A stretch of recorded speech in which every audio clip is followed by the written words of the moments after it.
Hi, this is Karen from Quantum Heart Awakening. This will be a twin flame hierogamy collective support reading. So, what are we doing on the twin flame path? We are purifying the vessel so that we can become hospitable hosts to the God frequency, or to consciousness, or to the oneness frequency. It's all the same thing. Forgive me, let me put a disclaimer on this. I've been sick and I've been coughing like crazy. I've tried to record this once before and I had a coughing attack. So we'll see how far I get. But just wanted to remind you also that as you listen to this twin flame reading, or really any reading that is talking about masculine, feminine energies, don't forget to look through the lens of your internal feminine and your internal masculine. We all have both energies within us. So if you're a, predominantly feminine energy and you're listening for quote unquote your masculine external energy, I invite you to step outside of yourself and really look through that masculine lens at your own inner masculine. Take the temperature of your internal masculine before you look external, because this path really is a path to enlightenment. Yes, union may or may not be a part of that, but really it's a path to inner illumination. It's a path of self-awareness so that we can shift the collective and raise consciousness on a planet. Twin flame path, we are shifting the paradigm of what it means to relate to one another. And a lot of readings that I've witnessed on YouTube, they come from a very 3D rooted reality and reach upward. I am going to do that. I'm going to read in that way, but also I want to invite us to also remember that we are gods having a human experience, right? We are humans having this we're spiritual beings having this human experience. And so really try to keep in mind that we are really actually at home in the 5D infinite oneness energy, and we are sinking down into these human vessels and learning how to navigate. So really what we're doing is we are souls who are caretakers and stewards of this human vessel. I need a sip of tea, hold on. Okay, I'm going to muscle my way through this reading. Okay. So divine masculine energies, they've been through a lot. Let's just take a moment to honor the struggle, because it's a lot. Their only focus right now, and let me say it this way, they only have the energy to deal with day-to-day activities. Chop wood, carry water. They are focusing on what's in front of them. Is it time to go? No, it's not time for movement for divine masculines. They are working on, excuse me, they are working on building some shred of a firm foundation. Divine masculines have been working on, I think more so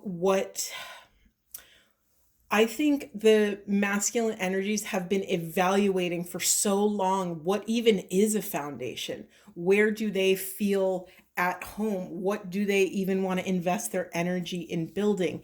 And now I feel that they're at a place where they can actually move toward working on building it. And so I think but really the truth is I feel the divine masculine energy has locked onto their target, and they're using all of their energy to work on whatever their material and spiritual foundation is to them. There is something that is blocking their, it makes sense. Masculine energy is working primarily in the first, second, and third chakras. So they are not really spending a ton of time above the heart chakra. And above the heart chakra, so throat, third eye, crown, that is where this divine intelligence sinks into the body. And this is where, wisdom, gnosis, information, divine information comes through and gives perspective. So there is something blocking divine, excuse me, divine intelligence and divine creativity to flow into them. And because of that, it's also blocking their shadow work. They're not able to see or to bring that which is in the dark into the light to be dealt with. It makes sense. So because they're not accessing and doing maybe as much, let me say it in this way, because they're not allocating as much internal life force energy towards inner work. That inner work is also the key to building a bridge to intimacy and coming deeper into relationship with the divine feminine, whether that's their internal divine feminine or an external feminine. Excuse me. So it makes sense that they're allocating all of their life force energy, all of their spiritual, material, maybe even financial, mental resources towards whatever it is that makes them feel safe and secure. And I mean, it makes sense that to build literally anything in this life, we have to have a firm foundation, or else what happens? It comes crumbling down. So this is not a bad thing. This is just, again, we're taking the temperature of where our internal and external masculine energy is and what they're dealing with, and how to further support the masculine. Let me just say it like that. And have a little empathy for what we/they're dealing with. All right, let's move on to the feminine. So, poor feminines. I could say that about both energies. So the lovely divine feminines have sent out their love like a message in a bottle, and they sent it out into the grid of unconditional love and infinite oneness, and they are just waiting diligently with consciousness and discernment in hopes that someone will receive their love. That's one interpretation of this. The other interpretation, well, hold on, let me move the whole, I'm getting ahead of myself. Let me chill out. So the most direct way to say this is divine feminines are bored. They are bored. They are doing their own version of chop wood and carry water. For divine feminine energy is spiritual, energetic, emotional work of chop wood, carry water. It's not the 3D, literally, handling tasks and taking out the garbage and getting your kids to school and going to work. It's not those things. Chop wood, carry water for feminine energy is calling your spirit back from places it doesn't belong, over and over and over again.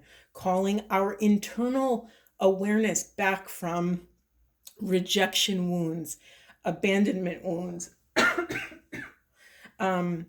from feeling, unworthiness issues. Again, over and over and over again, we are calling our spirit. And what does that actually mean? We are training our internal discipline. What's the other word for discipline? My brain's going blank. Willpower. We are training our inner willpower to be able to actually come when we call our spirit back from places it doesn't belong. So a lot of this waiting energy that I'm so sorry, I keep coughing. A lot of this waiting energy that comes off so often in the feminine energy, it's important that, again, you'll hear most readers, if they're worth their grain of salt, pound of salt, what is that phrase? You know what I mean? If they know what they're talking about, they're going to tell you never to be in waiting energy. Well, that's true, and it's also not realistic. When we have a powerful exchange with someone, a powerful connection, especially on the twin flame level, which a lot of you, my heart goes out to, including myself. These connections bulldoze your entire life. They are for ascension purposes, meaning these connections and the information that they bring to us about how we are, how we show up in the world, what we want, what we don't want, our boundaries, our desires. It triggers all of it. It triggers all of it so that we can take a deeper look at how we are showing up and navigating in the world. And so I just want to honor the difficulty of this path. Like, let's just put that out there. Let us pat ourselves on the back, because this is no joke. Excuse me. Feminine energy, when we tend to get in this waiting energy, it's really easy to look backwards. It's really easy to dwell on what went wrong. It's really easy to dwell on, especially emotional losses in our life. So feminine energy right now is also working on root chakra stuff, but from a different perspective. Maybe even from, instead of maybe physical safety and stability, it might be more looking through the lens of, where have you not felt safe emotionally in this life? Where have you not felt loyalty emotionally, or been able to depend on someone emotionally? So in both sides, we have some big reversals. So, it kills me when readers are like, union's around the corner. Like, it's a wonderful thing to say, and it's usually incredibly unrealistic. The only way I can justify saying something like that is I can talk about love, because love is always one breath away. So love is around the corner, and that may be external love in an outside party, but it could also be internal love, self-love. So feminine energy is tying up loose ends with any other attachments they have to emotional loss. So emotional disappointment, anytime you've been disappointed emotionally, look back, there may be something, excuse me, there may be something left to tie up loose ends. Feminine energy is also sewing up old wounds of abandonment. It's time to forgive.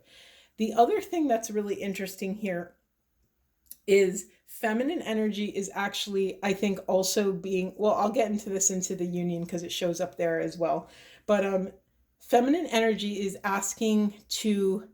being asked to heal their internal masculine, to release the lower self, to release and harmonize, to come back into balanced essence. A lot of times in this patriarchal, imbalanced world, a lot of feminine energies did not feel safe to stay in their feminine, so they had to lean more into their masculine.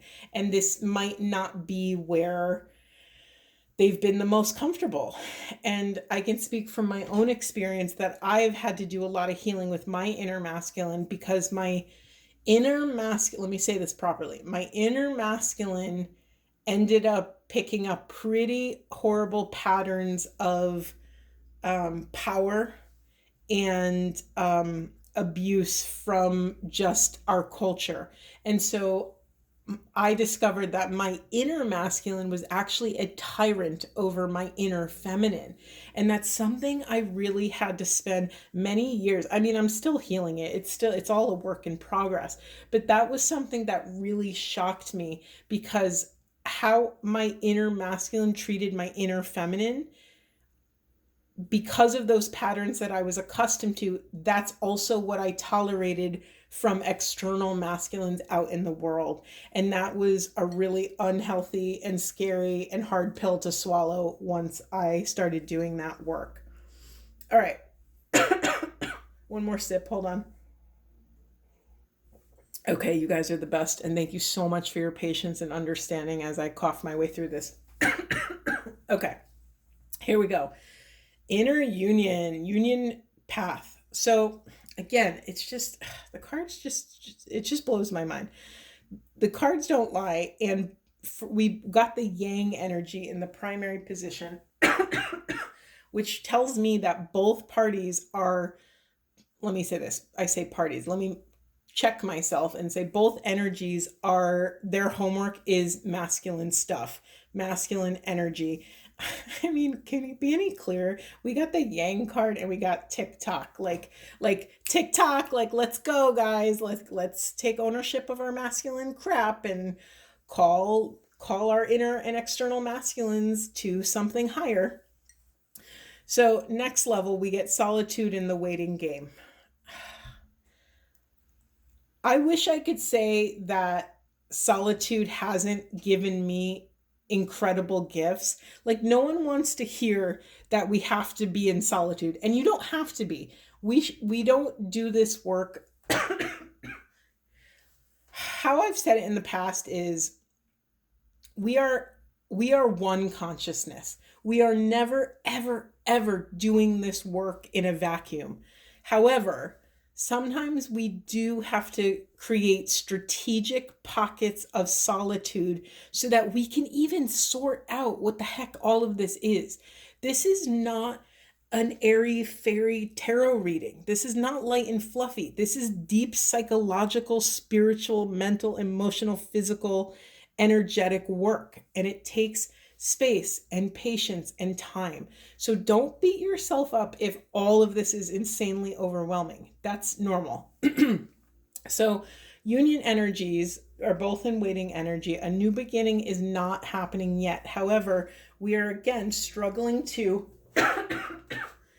stand our ground. Something is blocking or rocking our foundation, and we're not able to move on. We're not able to access our wise discernment so that we can build up a foundation that would support this level of inner illumination and transformation.